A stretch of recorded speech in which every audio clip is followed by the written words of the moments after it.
നമസ്കാരം. ഹലോ ഡോക്ടറിലേക്ക് എല്ലാ പ്രിയ പ്രേക്ഷകർക്കും സ്വാഗതം. ഇന്ന് പാർക്കിൻസൺ ദിനം. പാർക്കിൻസൺ രോഗത്തിന്റെ കാരണങ്ങളെക്കുറിച്ചും ലക്ഷണങ്ങളെക്കുറിച്ചും ചികിത്സാ മാർഗങ്ങളെക്കുറിച്ചുമാണ് ഹലോ ഡോക്ടർ ഇന്ന് സംസാരിക്കുന്നത്. Thiruvananthapuram Sree Chitra Tirunal institute for medical science ടെക്നോളജിയിലെ ഡോക്ടർ ദിവ്യ KP നമുക്കൊപ്പം ചേരുന്നുണ്ട്. ന്യൂറോളജി വിഭാഗത്തിലെ കോംപ്രിഹെൻസീവ് സെന്റർ ഫോർ മൂവ്മെന്റ് ഡിസോർഡേഴ്സിൽ അഡീഷണൽ പ്രൊഫസറാണ് ഡോക്ടർ. ഡോക്ടർ നമസ്കാരം.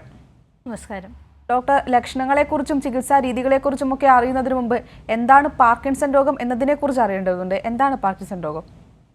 പാർക്കിൻസൺസ് ഡിസീസ് എന്ന് പറയുന്നത് നമ്മുടെ ബ്രെയിനിനകത്ത് വരുന്ന ഒരു തേയ്മാനത്തിൻ്റെ അസുഖമാണ്. അതായത് ബ്രെയിനിനകത്ത് ഡോപ്പമീൻ എന്ന ഒരു കെമിക്കൽ കുറഞ്ഞു പോകുന്നത് കൊണ്ട് രോഗിക്ക് പലതരം സിംറ്റംസ് വരുന്നു. ഇതിൽ പ്രധാനമായിട്ടും കാര്യങ്ങൾ ചെയ്യാൻ സ്ലോ ആവുക, കൈയിനോ കാലിനോ വിറയൽ വരിക, നമ്മൾ വീഴാൻ പോവുക, അല്ലെങ്കിൽ ബാലൻസിന് പ്രശ്നങ്ങൾ വരിക, കൈയും കാലും സ്റ്റിഫാവുക. ഇതാണ് ഇതിൻ്റെ പ്രധാനപ്പെട്ട ലക്ഷണങ്ങൾ. ഡോക്ടർ, എന്തെല്ലാം ന്യൂറോ പ്രശ്നങ്ങൾ കൊണ്ട് പാർക്കിൻസൺ രോഗം വരാനുള്ള സാധ്യതയുണ്ട്? പാർക്കിൻസൺ അസുഖം ഒരു ന്യൂറോളജിക്കൽ പ്രോബ്ലമാണ്. വേറെ ന്യൂറോളജിക്കൽ കാരണങ്ങൾ കൊണ്ട് പാർക്കിൻസൺസ് ഡിസീസ് വരുന്നില്ല. പക്ഷേ പാർക്കിൻസൺസ് ഡിസീസിൽ വരുന്ന കുറേ സിംറ്റംസ്, ഇപ്പം നമ്മൾ പറഞ്ഞ പോലെ കൈയിനോ കാലിനോ വിറയൽ, കാര്യങ്ങൾ ചെയ്യാൻ സ്ലോ ആവുക, സ്റ്റിഫ് ആവുക, ഈ പറയുന്ന സിംറ്റംസ് നമുക്ക് ബ്രെയിനിൻ്റെ പല ഭാഗത്തും ഉള്ള അസുഖങ്ങൾ കാരണം നമുക്ക് ഈ സിംറ്റംസ് വരാം. ഉദാഹരണത്തിനായി പലതവണ സ്ട്രോക്ക് വന്നാൽ, ബ്രെയിനിനകത്ത് ചില ഫ്ലൂയിഡ് കെട്ടിക്കിടന്നാൽ, ഇങ്ങനെ വരുമ്പോൾ ഇതിന് പാർക്കിൻസൺസ് ഡിസീസിന് സാമീപ്യമുള്ള അതേപോലെ തോന്നുന്ന കുറച്ച് അസുഖങ്ങളുണ്ട്. ഇതിനെ നമ്മൾ പാർക്കിൻസോണിസം എന്ന് പറയും. ഇതൊരു സിംറ്റം കോംപ്ലക്സ് ആണ്. അതായത് കുറേ ലക്ഷണങ്ങളുടെ ഒരു കൂട്ടമാണ് പാർക്കിൻസോണിസം എന്ന് പറയുന്നത്. അത് നമുക്ക് പല ന്യൂറോളജിക്കൽ അസുഖങ്ങളിലും വരാം. അത് നമ്മൾ നമ്മുടെ ഡോക്ടറിനെ കണ്ട് നമ്മൾ തീരുമാനിക്കണം എന്താണ് നിങ്ങൾക്ക് അസുഖമുള്ളത്. ഈ സിംറ്റംസ് കൂടി നിൽക്കുമ്പോൾ ഏറ്റവും കോമൺ ആയിട്ട് വരുന്ന ഒരു അസുഖം പാർക്കിൻസൺസ് അസുഖമാണ്. അപ്പോൾ ഇതിൻ്റെ ഭാഗമായിട്ട് നമുക്ക് ഈ സിംറ്റംസ് കൂടാതെ നമുക്ക് വേറെ ശരീരത്തിൻ്റെ വേറെ ഭാഗങ്ങളിൽ നമുക്ക് വേദന വരിക, അല്ലെങ്കിൽ മോഷൻ പോകാൻ പ്രയാസം വരിക, ഉറക്കത്തിൽ ബഹളം ഉണ്ടാക്കുക, വിഷാദം, ഉത്കണ്ഠ, ഇങ്ങനത്തെ കുറേ സിംറ്റംസ് കൂടെ ഈ അസുഖത്തിൻ്റെ ഭാഗമായിട്ട് വരാവുന്നതാണ്. ഡോക്ടർ, പ്രായാധിക്യമല്ലാതെ മറ്റെന്തെല്ലാം കാരണങ്ങൾ കൊണ്ട് ഈ രോഗം വരാം? ചിലപ്പോൾ ഇത് ചെറുപ്പക്കാരിലും കണ്ടുവരുന്നുണ്ട്. അതെന്തുകൊണ്ടാണ്? പ്രധാനമായിട്ടും പ്രായാധിക്യം, നിങ്ങൾ പറഞ്ഞ പോലെ തന്നെ പ്രായാധിക്യമാണ് ഈ അസുഖത്തിൻ്റെ പ്രധാനമായിട്ടുള്ള കാരണം. അതായത് എല്ലാ ആൾക്കാരും, മനുഷ്യന്മാരെല്ലാവരും 120 വയസ്സ് വരെ ജീവിക്കുകയാണെങ്കിൽ ഏകദേശം എല്ലാ മനുഷ്യന്മാർക്കും തന്നെ പാർക്കിൻസൺസ് അസുഖം വരാം എന്നാണ് കണക്കുകൾ സൂചിപ്പിക്കുന്നത്. എന്നിരുന്നാലും ഇതിനെ പ്രധാനമായിട്ടും പ്രായം എന്നല്ലാതെ ജനിതക കാരണങ്ങൾ കൊണ്ടും പാർക്കിൻസൺസ് അസുഖം വരാം. പക്ഷേ മൊത്തമായി ഒരു 100 രോഗികളെ നോക്കിക്കഴിഞ്ഞാൽ ഒരു 10-15% ആൾക്കാർക്ക് മാത്രമേ ജനിതക കാരണങ്ങൾ കൊണ്ട് പാർക്കിൻസൺ അസുഖം വരാറുള്ളൂ. പക്ഷേ വേറെ പല ഫാക്ടേഴ്സ്, ജനിതകമായ ഫാക്ടേഴ്സ് അല്ലാതെ നമ്മുടെ എൻവയൺമെൻറ്റിൽ അല്ലെങ്കിൽ പാരിസ്ഥിതികമായ ഫാക്ടേഴ്സും കൊണ്ട് ഇതിന് പാർക്കിൻസൺസ് അസുഖം വരാം. എന്നാലും ഒരേ ഒരു കാരണം എന്ന് പറയാൻ ബുദ്ധിമുട്ടാണ്. എന്നാലും പ്രധാനമായിട്ടും നമ്മുടെ ജനിതകം പാരിസ്ഥിതികമായ കാരണങ്ങൾ കൊണ്ടാണ് പ്രധാനമായിട്ടും വരുന്നത്. ബട്ട് അതിൽ ഏറ്റവും ഇമ്പോർട്ടൻറ്റ് നമ്മുടെ പ്രായാധിക്യമാണ് ഏറ്റവും ഇമ്പോർട്ടൻറ്റ് കാരണം പാർക്കിൻസൺസ് അസുഖം വരാൻ. ഡോക്ടർ, എന്തെങ്കിലും തരത്തിലുള്ള മരുന്നുകൾ ഈ പാർക്കിൻസൺ രോഗത്തിന് കാരണമാവുന്നുണ്ടോ? നമ്മൾ നേരത്തെ പറഞ്ഞ പോലെ പാർക്കിൻസൺ അസുഖം ഉണ്ടാക്കുന്നത് വേറെ മരുന്നുകൾ കൊണ്ട് കുറവാണ്.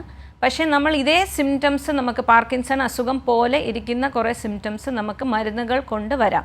അതിൽ പ്രധാനമായിട്ടും നമ്മൾ സൈക്യാട്രിക് അസുഖത്തിന് കഴിക്കുന്ന മരുന്നുകൾ, അത് ഈ പറയുന്ന ഡോപ്പമീൻ എന്ന കെമിക്കലിനെ ബാധിക്കുന്നത് കൊണ്ട് നമുക്ക് ആ അസുഖത്തിന് ട്രീറ്റ്മെൻറ്റ് എടുക്കുമ്പോൾ, സൈക്യാട്രിക് ഇൽനെസ്സിന് ട്രീറ്റ്മെൻറ്റ് എടുക്കുമ്പോൾ നമുക്ക് പാർക്കിൻസൺ പോലത്തെ സിംറ്റംസ് വരാൻ സാധ്യതയുണ്ട്. അല്ല എന്നുണ്ടെങ്കിൽ പാർക്കിൻസൺ അസുഖം വരാനിരിക്കുന്ന ആൾക്കാരിൽ, അതായത് അവർക്ക് ഓൾറെഡി ആ പ്രശ്നങ്ങളുണ്ട്, അത് ചിലപ്പോൾ മരുന്ന് കഴിക്കുമ്പോഴായിരിക്കും പുറമേ ഉണ്ടാവുക. ഇത് കൂടാതെ പ്രധാനമായിട്ടും നമ്മൾ കണ്ടുവരുന്നത് ഈ പറയുന്ന അസിഡിറ്റി അല്ലെങ്കിൽ ഗ്യാസ്ട്രൈറ്റിസ് അല്ലെങ്കിൽ നെഞ്ചെരിച്ചിലുണ്ട് എന്ന് പറഞ്ഞ് ഡോക്ടർമാർ കുറച്ച് ദിവസത്തേക്ക് കൊടുക്കുന്ന മരുന്നുകൾ പല രോഗികളും ദീർഘകാലമായിട്ട് പ്രിസ്ക്രിപ്ഷൻ ഇല്ലാതെ തന്നെ കടയിൽ നിന്ന് മേടിച്ച് കഴിക്കും. ഇത് ഒരു പ്രധാന കാരണമാണ്.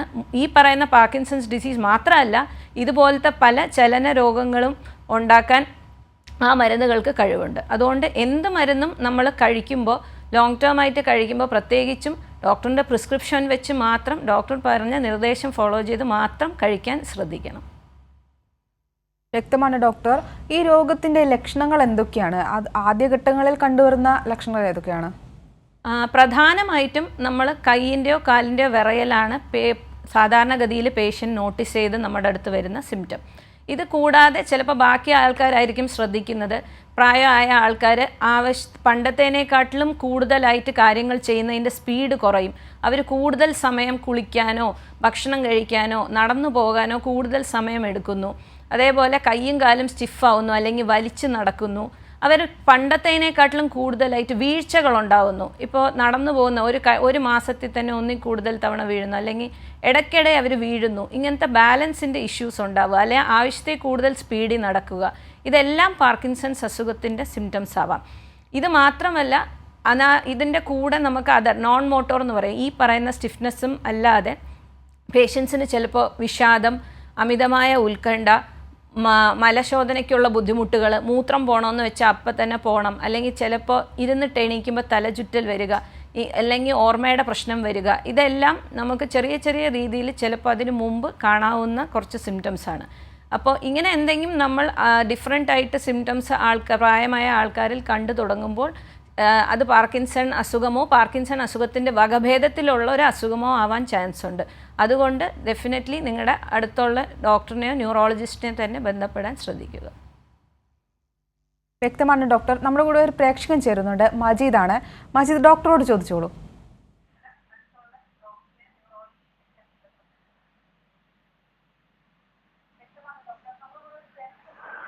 മജീദ് ചോദിച്ചോളൂ.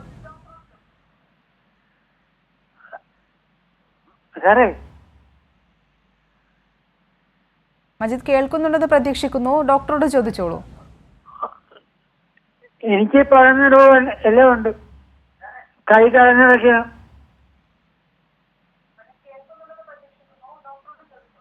ഞാൻ കൈ കാലിന് വയ്ക്കുന്ന ബ്രെയിനിന് കുഴപ്പമുണ്ട്.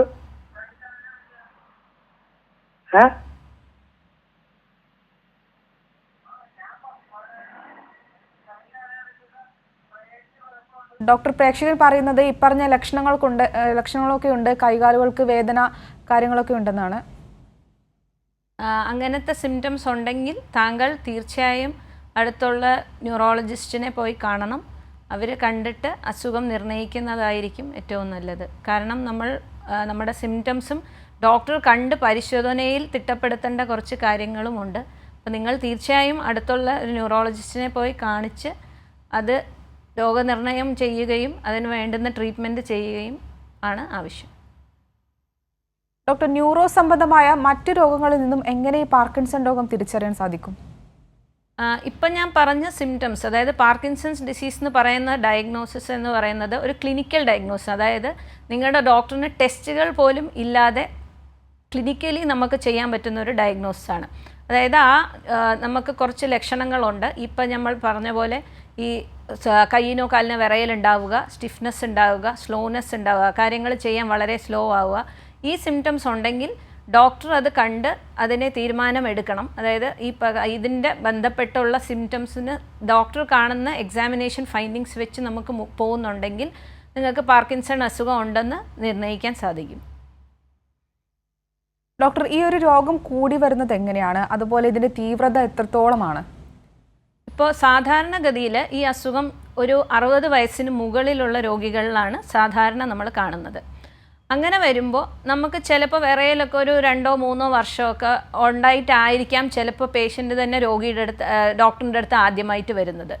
അപ്പോൾ ഇത് നമുക്ക് നേരത്തെ കണ്ടെത്തിയാൽ നമുക്കതിനുള്ള ട്രീറ്റ്മെൻറ്റ് എടുത്ത് നമുക്ക് നല്ല രീതിയിൽ മുന്നോട്ട് പോകാൻ പറ്റും. ഇത് ഒരു വേരോടെ നമുക്ക് എടുത്ത് കളയാൻ പറ്റുന്ന അസുഖമല്ല.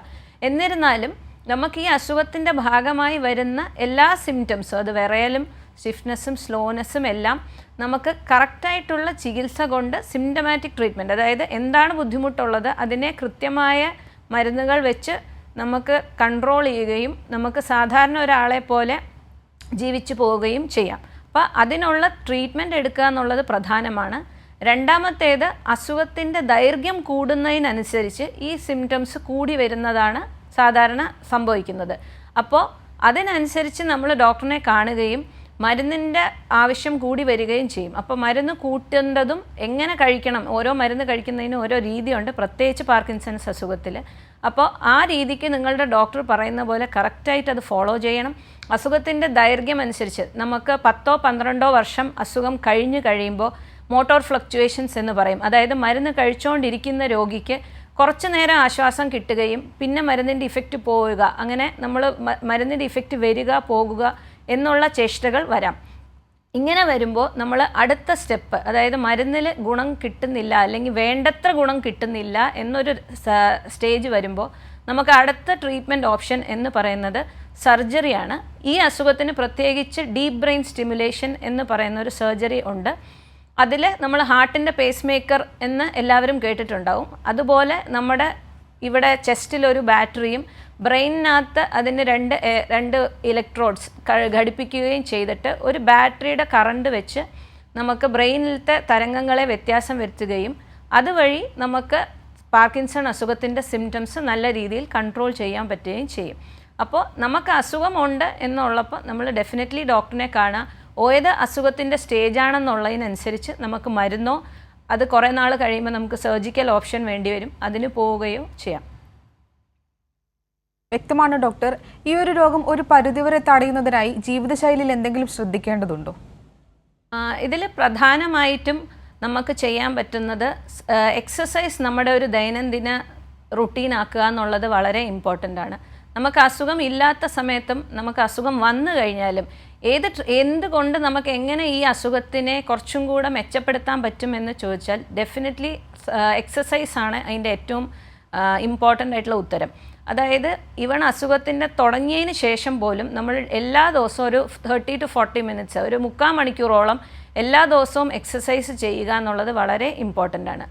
എക്സസൈസ് നല്ല രീതിയിലും ഡോക്ടർ പറഞ്ഞു തരുന്ന രീതിയിലും ഉള്ള എക്സസൈസസ് ചെയ്യുക. അതേപോലെ കുറച്ചും കൂടെ നമുക്ക് റുട്ടീൻ എക്സസൈസസ് ചെയ്യാൻ ബുദ്ധിമുട്ട് വരുന്നുണ്ടെങ്കിൽ ഒരു ഫിസിയോതെറാപ്പിസ്റ്റിനെ കാണുക. അതിന് വേണ്ടുന്ന രീതിയിലുള്ള എക്സസൈസസ് ചെയ്തു പോയി കഴിഞ്ഞാൽ നമുക്ക് നല്ല രീതിയിൽ അസുഖം കൂടാതിരിക്കാൻ അത് സഹായിക്കും. പിന്നെ ബാലൻസിൻ്റെ ഇഷ്യൂസ് ഉള്ള രോഗികൾ പ്രത്യേകമായിട്ട് ശ്രദ്ധിക്കാനുള്ളത് വീഴാതിരിക്കുക എന്നുള്ളത് വളരെ പ്രധാനപ്പെട്ട ഒരു ഘടകമാണ്. അതുകൊണ്ട് നമ്മുടെ ഡോക്ടർ പറഞ്ഞു തരുന്ന രീതിയിലുള്ള എക്സസൈസസ് ചെയ്യാൻ എപ്പോഴും ശ്രദ്ധിക്കുക. പിന്നെ ഇതിൻ്റെ കൂടെ നമുക്ക് പ്രമേഹം, പ്രഷർ, കൊളസ്ട്രോൾ എന്നുള്ള രോഗങ്ങളുണ്ടെങ്കിൽ അതും അതേപോലെ ഇമ്പോർട്ടൻ്റ് ആയിട്ട് നമ്മൾ കറക്റ്റായിട്ട് ട്രീറ്റ്മെൻറ്റ് എടുക്കണമെന്നുള്ളത് വളരെ ഇമ്പോർട്ടൻ്റ് ആണ്. കാരണം ഇപ്പോൾ ഷുഗർ ഉള്ള ഒരാൾക്ക് കാലിന് പെരുപ്പ് വന്നു കഴിഞ്ഞാൽ ഈ അസുഖത്തെ അത് ബാധിക്കും. കാരണം അല്ലെങ്കിലേ ബാലൻസിന് പ്രശ്നമുള്ള ഒരാൾക്ക് ഡയബറ്റീസും കൂടെ ഉള്ളപ്പോൾ നമുക്ക് വീഴ്ചകളുടെ റിസ്ക് കൂടുകയാണ്. അതുകൊണ്ട് ഈ അസുഖം മാത്രമല്ല, ഇതിൻ്റെ കൂടെ നമുക്കുള്ള ജീവിതശൈലി രോഗങ്ങൾ, അത് പ്രഷർ ആവട്ടെ, ഷുഗർ ആവട്ടെ, ഇതെല്ലാം നല്ല രീതിയിൽ കൺട്രോൾ ചെയ്ത് പോകുക എന്നുള്ളത് വളരെ വളരെ പ്രധാനമായിട്ടുള്ളൊരു കാര്യമാണ്. വ്യക്തമാണ് ഡോക്ടർ. നമ്മുടെ കൂടെ ഒരു പ്രേക്ഷകൻ കൂടി ചേരുന്നുണ്ട്. തിരുവനന്തപുരത്ത് നിന്ന് മോഹനകുമാറാണ്. മോഹനകുമാർ, ഡോക്ടറോട് ചോദിച്ചോളൂ. ഹലോ ഹലോ ഹലോ മാഡം, പറഞ്ഞോളൂ. എനിക്ക് ഒരു 20 കൊല്ലം വരെ ആയി, ഇപ്പൊ 69 വയസ്സായ 20 കൊല്ലം വരെ ആയി ഒപ്പിടാനോ എഴുതാനോ പറ്റുന്നില്ല. ഷിവറിംഗ് ഉണ്ട്. അപ്പൊ അതിന് എന്തെങ്കിലും ഒരു ഞാൻ ഇതിനിടയ്ക്ക് ഈ കുമാരപുരത്തുള്ള ഒരു റാണി നായർ ഡോക്ടറെ കൺസൾട്ട് ചെയ്തിരുന്നേ. കുറെ നാട് മരുന്ന് കഴിച്ചിട്ട് ഭേദമില്ലാത്തതുകൊണ്ട് ഞാൻ അങ്ങ് മതിയാക്കി. ഓക്കെ, നമുക്ക് 20 വർഷമായിട്ട് വിറയൽ മാത്രമേ ഉള്ളൂവെങ്കിൽ അത് പാർക്കിൻസൺ അസുഖമാവാം. പക്ഷെ പാർക്കിൻസൺ അസുഖമാവണമെന്ന് നിർബന്ധമില്ല. അതേപോലെ നമ്മൾക്ക് സിമിലാരിറ്റി ഉള്ള ചില അസുഖങ്ങളുണ്ട്, വേറെ വിറയൽ മാത്രമായിട്ടുള്ള അസുഖങ്ങൾ. അപ്പോൾ അത് ആണോ അതോ പാർക്കിൻസൺ അസുഖം തന്നെയാണോ എന്നുള്ളത് തീർച്ചപ്പെടുത്തേണ്ടത് വളരെ അത്യാവശ്യമാണ്. മാത്രമല്ല, ഈ ഉള്ള വിറയലിനും നമുക്ക് പലതരം ട്രീറ്റ്മെൻറ്റുകൾ, മരുന്നുകളും സർജിക്കൽ ഓപ്ഷൻസും. നേരത്തെ സർജറിയുടെ ആവശ്യമില്ല, കാരണം താങ്കൾ ഇപ്പോഴും മരുന്ന് കഴിക്കാതെയാണ് ഇരിക്കുന്നത്. അപ്പോൾ താങ്കൾ ഡെഫിനറ്റ്ലി ഒരു ന്യൂറോളജിസ്റ്റിനെയോ മൂവ്മെൻറ്റ് ഡിസോർഡർ സ്പെഷ്യലിസ്റ്റ്, അതായത് ചലന വൈകല്യങ്ങൾ നോക്കുന്ന ഡോക്ടറിനെയോ കണ്ട് ട്രീറ്റ്മെൻറ്റ് തേടുകയും കറക്റ്റായി മരുന്ന് കഴിക്കുകയും ചെയ്താൽ നിങ്ങൾക്ക് നല്ല രീതിയിൽ വിറയൽ കുറയാനുള്ള സാധ്യതയുണ്ട്. അപ്പോൾ ന്യൂറോ സ്പെഷ്യലിസ്റ്റിനെ കോൺടാക്ട് ചെയ്താൽ മതി. അതെ. Thank you doctor. Thank you. പ്രേക്ഷകന് വ്യക്തമായെന്ന് പ്രതീക്ഷിക്കുന്നു. ഡോക്ടർ, ഈ ഒരു രോഗം എത്രത്തോളം ചികിത്സിച്ച് ഭേദമാക്കാൻ നമുക്ക് സാധിക്കും? അതുപോലെ ചികിത്സാ മാർഗങ്ങളെക്കുറിച്ചൊന്ന് വ്യക്തമാക്കാമോ? ഇത് നമുക്ക് ഞാൻ മുന്നേ പറഞ്ഞ പോലെ നമുക്കൊരു പ്രമേഹമോ പ്രഷറോ ഉണ്ടെങ്കിൽ നമുക്കറിയാം നമുക്ക് ദീർഘകാലം അതിൻ്റെ മരുന്നുകൾ കഴിക്കേണ്ട ആവശ്യമുണ്ട്. നമുക്ക് അത് കംപ്ലീറ്റ് ആയിട്ട് മാറ്റി വെക്കാൻ പറ്റില്ല. മരുന്നുകൾ കഴിച്ചുകൊണ്ട് നമുക്ക് നമ്മുടെ ഷുഗറോ പ്രഷറോ നല്ല രീതിയിൽ കൺട്രോൾ ചെയ്ത് പോകാം. അതേപോലെ തന്നെ ഇത് ബ്രെയിനിനകത്ത് ഡോപ്പമീൻ എന്ന ഒരു കെമിക്കൽ കുറഞ്ഞു പോകുന്നതുകൊണ്ട് വരുന്ന അസുഖമാണ്. അപ്പോൾ അത് കൊടുക്കുന്ന മരുന്നുകൾ കൊടുത്ത്, അതായത് ഡോപ്പമീൻ കൂട്ടി ബ്രെയിനിൽ കൂട്ടുന്ന മരുന്നുകൾ കൊടുത്തു കഴിഞ്ഞാൽ നമുക്ക് ഈ പറയുന്ന രോഗലക്ഷണങ്ങൾ നല്ല രീതിയിൽ കൺട്രോൾ ചെയ്തിട്ട് നമുക്ക് ഏകദേശം നോർമലായിട്ട് നമുക്ക് പോകാവുന്നതാണ്. അപ്പോൾ അതിന് മരുന്നിൻ്റെ ചികിത്സ, അതായത് വിവിധതരം മരുന്നുകൾ അവൈലബിൾ ആണ്. ഈ പറയുന്ന മരുന്നുകൾ കറക്റ്റായിട്ട് ഡോക്ടർ നിർദ്ദേശിക്കുന്ന പ്രകാരം കഴിക്കുകയും അത് അസുഖത്തിൻ്റെ ദൈർഘ്യം അനുസരിച്ച് നമുക്ക് കൂട്ടേണ്ട ആവശ്യം വരും. അത് ചികിത്സിക്കണം. അതേപോലെ ഇതിൻ്റെ കൂടെ വരുന്ന വിഷാദമാവട്ടെ, ഉത്കണ്ഠ ആവട്ടെ, ഉറക്കത്തിൽ ബഹളം ഉണ്ടാക്കുന്നു, അല്ലെങ്കിൽ മൂത്രത്തിൻ്റെ പ്രശ്നമുണ്ട്, ഇതെല്ലാം നമ്മൾ ചികിത്സിച്ച് പോയാൽ മാത്രമേ ആൾക്കൊരു ആശ്വാസം ഉണ്ടാവുള്ളൂ. അതുകൊണ്ട് ഇതെല്ലാം നല്ല രീതിയിൽ മരുന്ന് വെച്ച് നമുക്ക് ചികിത്സിക്കാൻ പറ്റും. ഒരു 10-12 വർഷം അസുഖത്തിൻ്റെ ദൈർഘ്യം വരുമ്പോൾ നമുക്ക് സിംറ്റംസ് കൂടുതലായിട്ടുണ്ടെങ്കിൽ ഡോക്ടർ ഒരു ഡെഫിനറ്റ്ലി ഒരു ചലന മൂവ്മെൻറ്റ് ഡിസോർഡർ സ്പെഷ്യലിസ്റ്റിനെ കാണുക. നമുക്ക് അടുത്ത സ്റ്റെപ്പ് എന്ന് പറയുന്നത് ഞാൻ പറഞ്ഞ പോലെയുള്ള ഡീപ്പ് ബ്രെയിൻ സ്റ്റിമുലേഷൻ സർജറി. അതൊരു പുതിയ ചികിത്സയാണ്. ഏകദേശം 20-25 വർഷമായിട്ട് നമ്മുടെ തന്നെ ഹോസ്പിറ്റലിൽ ശ്രീചിത്ര തിരുനാൾ ഇൻസ്റ്റിറ്റ്യൂട്ടിൽ നമ്മൾ സർജറി ചെയ്യുന്നുണ്ട്. അതുകൊണ്ട് അത് നല്ല രീതിയിൽ അത് എല്ലാ പേഷ്യൻറ്റിനെ നമുക്ക് സർജറി ചെയ്യാൻ പറ്റില്ല. പക്ഷേ അത് ഡോക്ടർ തീരുമാനിക്കുന്നതിനനുസരിച്ച് സർജറി ചെയ്താൽ വളരെ നല്ല ക്വാളിറ്റി ഓഫ് ലൈഫ്, അതായത് നമ്മുടെ ദൈനംദിനം കാര്യങ്ങൾ നന്നായി ചെയ്തു പോവുകയും ഏകദേശം ഒരു നോർമൽ ലൈഫ് മരുന്ന് കഴിച്ചുകൊണ്ട് പോവുകയും ചെയ്യാം. അപ്പോൾ വേണ്ടുന്ന രീതിയിലുള്ള ചികിത്സ ഓരോ സ്റ്റെപ്പിലും ആവശ്യമുണ്ട്. തീർച്ചയായും നിങ്ങളുടെ ഡോക്ടറിനെ കാണിച്ച് ഫോളോ അപ്പ് ചെയ്യുക.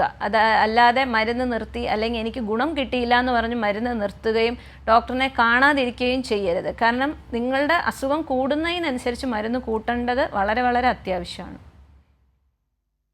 ഡോക്ടർ, ഇപ്പോൾ സർജറിയെ കുറിച്ച് പറഞ്ഞു. ഈ സർജറി ചെയ്യാൻ ഏതൊക്കെ സാഹചര്യങ്ങൾ നമുക്ക് സർജറി ചെയ്യാം? അതുപോലെ സർജറിയുടെ പ്രൊസീജിയേഴ്സ് ഒന്ന് വ്യക്തമാക്കാമോ? സർജറി എന്ന് പറയുന്നത് ഡീപ്പ് ബ്രെയിൻ സ്റ്റിമുലേഷൻ ഞാൻ പറഞ്ഞു, അതാണ് സർജറി. ഇതിനകത്ത് ബ്രെയിനിനകത്ത് 2 സ്ഥലങ്ങളുണ്ട്. നമ്മൾ സബ്തലാമിക് ന്യൂക്ലിയസ് എന്ന് പറയുന്ന ഒരു ചെറിയ സ്ഥലമുണ്ട്. അവിടെ നമ്മളൊരു ഇലക്ട്രോഡ് വെച്ചിട്ടാണ് സർജറി ചെയ്യുന്നത്. ബാക്കി പുറമേ ഒരു ബാറ്ററി വരും. ആളെ കണ്ടു കഴിഞ്ഞാൽ നമുക്കൊന്നും മനസ്സിലാവില്ല. എന്നാലും അകത്ത് ഈ പറയുന്ന യന്ത്രങ്ങൾ നമ്മൾ വെച്ചൊരു ചെറിയ കറണ്ട് കൊടുത്താണ് ഈ സർജറി ചെയ്യുന്നത്. അപ്പോൾ സർജറി ചെയ്യാൻ പറ്റുക എന്ന് പറഞ്ഞാൽ പാർക്കിൻസൺ അസുഖത്തിനെ പോലെ തോന്നുന്ന എന്നാൽ അതിൻ്റെ വകഭേദത്തിലുള്ള കുറേ അസുഖങ്ങളുണ്ട്. ആ വകഭേദത്തിലുള്ള അസുഖങ്ങളിൽ സാധാരണഗതിയിൽ നമുക്ക് സർജറി ചെയ്യാൻ പറ്റില്ല. അപ്പോൾ ഇത് പാർക്കിൻസൺ അസുഖം തന്നെയാണെന്നുള്ളത് തീർച്ചപ്പെടുത്തണം. അതിന് നിങ്ങളുടെ ഡോക്ടറിനെ കണ്ട് നിങ്ങൾ തീരുമാനിക്കുക. ഡോക്ടർ നമ്മളോട് പറയുന്നതിനനുസരിച്ച് സർജറി ചെയ്യാൻ പറ്റുമോ, സർജറി ചെയ്താൽ എത്ര ഗുണമുണ്ടാവും, എന്താണ് നമ്മൾ എക്സ്പെക്റ്റ് ചെയ്യേണ്ടത് എന്നുള്ളത് ഡോക്ടർ വ്യക്തമായി പറഞ്ഞു തരും. ആ പറയുന്ന രീതിക്ക് നമ്മൾ ഡെഫിനറ്റ്ലി സർജിക്കൽ ഓപ്ഷൻ ഉണ്ടെങ്കിൽ, പ്രത്യേകിച്ചും പല ആൾക്കാർക്കും സർജറി ചെയ്യാം എന്ന് പറഞ്ഞാൽ വളരെ പേടിയാണ്. അവരത് കേൾക്കുന്ന പാതി എനിക്ക് സർജറി ഒന്നും വേണ്ടാന്ന് തീരുമാനിക്കും. അങ്ങനെയുള്ള തീരുമാനങ്ങൾ എടുപിടിയെന്ന് എടുക്കാതിരിക്കുക. ഡോക്ടർ സർജറി നിർദ്ദേശിക്കുന്നുണ്ടെങ്കിൽ നിങ്ങൾക്ക് സർജറി ചെയ്യാൻ പറ്റുന്ന അവസ്ഥയാണെങ്കിൽ അതിൻ്റെ ഗുണങ്ങൾ മനസ്സിലാക്കിയിട്ട് അതിന് മുന്നോട്ട് പോയി ചെയ്യാൻ പറ്റുന്ന ഒരു പ്രൊസീജിയറാണ്. അപ്പോൾ ഇതിനകത്ത് അകത്ത് ഇവിടെ ഒരു ബാറ്ററി ഉണ്ടാവും, ബ്രെയിനിനകത്ത് ഇലക്ട്രോഡ് ഉണ്ടാവും. അത് വെച്ച് ഒരു കറണ്ട് പാസ് ചെയ്താണ് ഈ പറയുന്ന കാര്യം ചെയ്യുന്നത്. സർജറി ഈ പറയുന്ന പാർക്കിൻസൺ അസുഖമാണെന്ന് ഉറപ്പിച്ചു കഴിഞ്ഞാൽ ഏകദേശം ഒരു സാധാരണഗതിയിൽ 7 മുതൽ 12 വർഷം അസുഖം ദൈർഘ്യം ഉണ്ടെങ്കിലാണ് നമ്മൾ സർജറി ചെയ്യുന്നത്. ഒരുപാട് വയസ്സായി കഴിഞ്ഞാൽ, അതായത് ഒരു 70 വയസ്സൊക്കെ കഴിഞ്ഞു കഴിഞ്ഞാൽ സാധാരണ നമ്മൾ സർജറി പ്രിഫർ ചെയ്യാറില്ല. അതുകൊണ്ട് യങ്ങർ ആൾക്കാർ, അസുഖത്തിൻ്റെ ദൈർഘ്യം വളരെ കൂടുതലില്ലാത്ത ആൾക്കാരിലൊക്കെയാണ് നമ്മൾ സർജറി പ്രിഫർ ചെയ്യുന്നത്. അതുകൊണ്ട് തീർച്ചയായും നിങ്ങളുടെ ഡോക്ടറിനെ ബന്ധപ്പെട്ടിട്ട് ഡോക്ടർ സർജറി അഡ്വൈസ് ചെയ്യുകയാണെങ്കിൽ അതിൻ്റെ നല്ല വശങ്ങളും എന്താണ് വരാവുന്ന കോംപ്ലിക്കേഷൻസ് എന്ന് മനസ്സിലാക്കി നിങ്ങൾക്ക് യുക്തമായിട്ടുള്ള ഒരു തീരുമാനം എടുക്കേണ്ടതാണ്. വ്യക്തമാണ് ഡോക്ടർ. നമ്മുടെ കൂടെ ഒരു പ്രേക്ഷകൻ കൂടി ചേരുന്നുണ്ട്. പൊന്നാനിയിൽ നിന്ന് കമറുദ്ദീനാണ്. കമറുദ്ദീൻ, ഡോക്ടറോട് ചോദിച്ചോളൂ. എനിക്ക് ഈ തലകറക്കുണ്ട്, പിന്നെ ഈ കൈ വിറക്കൽ കൂടുതലാ, ഷുഗറും പ്രഷറും ഒന്നുമില്ല.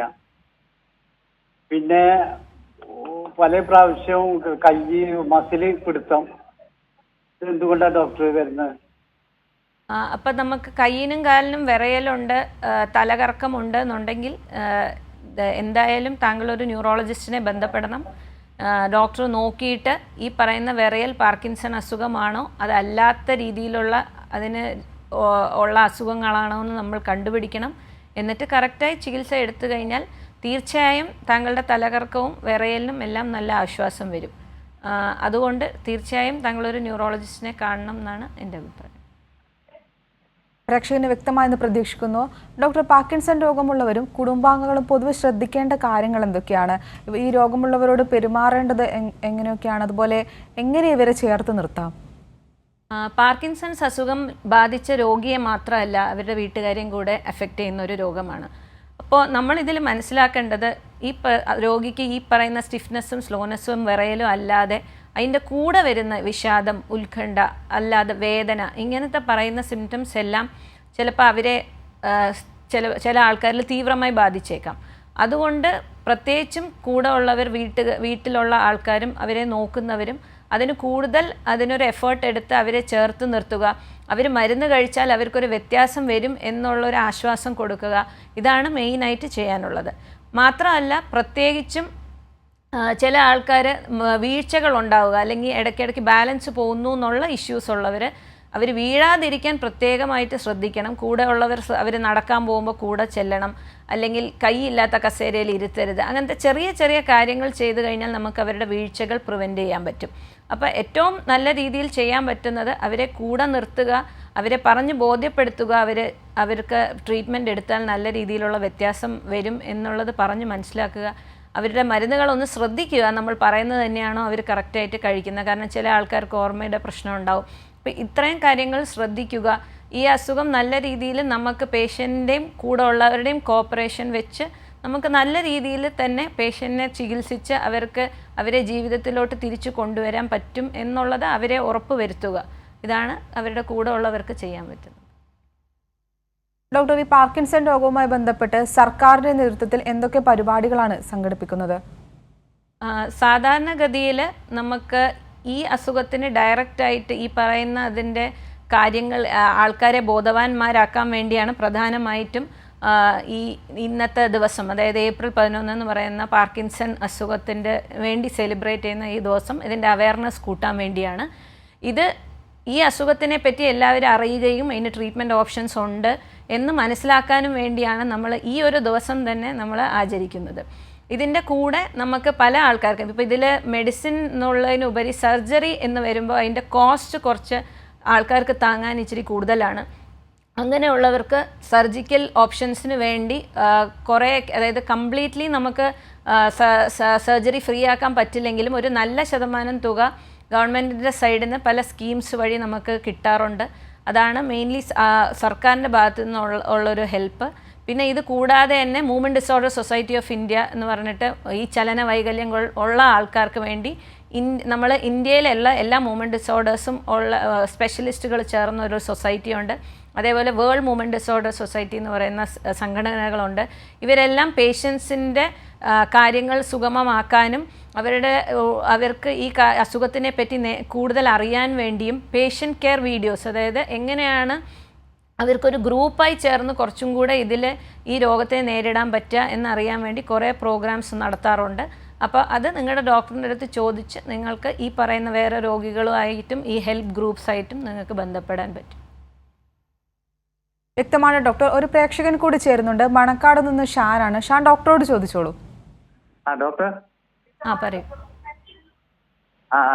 ഡോക്ടർ ഉണ്ടോ? ഉണ്ട്, പറയൂ. ഡോക്ടർ, എൻ്റെ പേര് ഷാൻ. ഞാൻ മണക്കാട് നിന്നാണ് വിളിക്കുന്നത്. എനിക്കൊരു 35 വയസ്സേ ഉള്ളൂ. ആദ്യം നല്ല സ്പോർട്സ്മാൻ ഉള്ള വ്യക്തിയായിരുന്നു. എല്ലാവരുടെ സ്പോർട്സിലൊക്കെ ബന്ധപ്പെടുമായിരുന്നു. ഇപ്പോൾ ഒരു 5 വർഷം കൊണ്ട് സ്പോർട്സിലൊന്നും ബന്ധപ്പെടുന്നില്ല.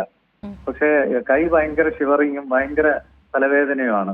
അത് ഒരു 3 വർഷത്തിനിപ്പുറമാണ്. എന്താണ് ഡോക്ടർ എൻ്റെ പ്രോബ്ലം? നിങ്ങൾക്കൊരു 3-4 വർഷമായിട്ട് വിറയലുണ്ട്, വേറെ സിംറ്റംസ് ഒന്നും ഇല്ല എന്നുണ്ടെങ്കിൽ ഈ വിറയൽ മാത്രമുള്ള അസുഖം പാർക്കിൻസൺ അസുഖം ആവണമെന്നില്ല. പാർക്കിൻസൺ അസുഖം ആണോ എന്ന് തീർച്ചപ്പെടുത്താൻ തീർച്ചയായും താങ്കളൊരു ന്യൂറോളജിസ്റ്റിനെ കാണണം. പക്ഷേ ഈ വിറയൽ മാത്രമേ ഉള്ളൂ എങ്കിൽ ചിലപ്പോൾ പാർക്കിൻസൺ അസുഖം ആവണമെന്നും ഇല്ല.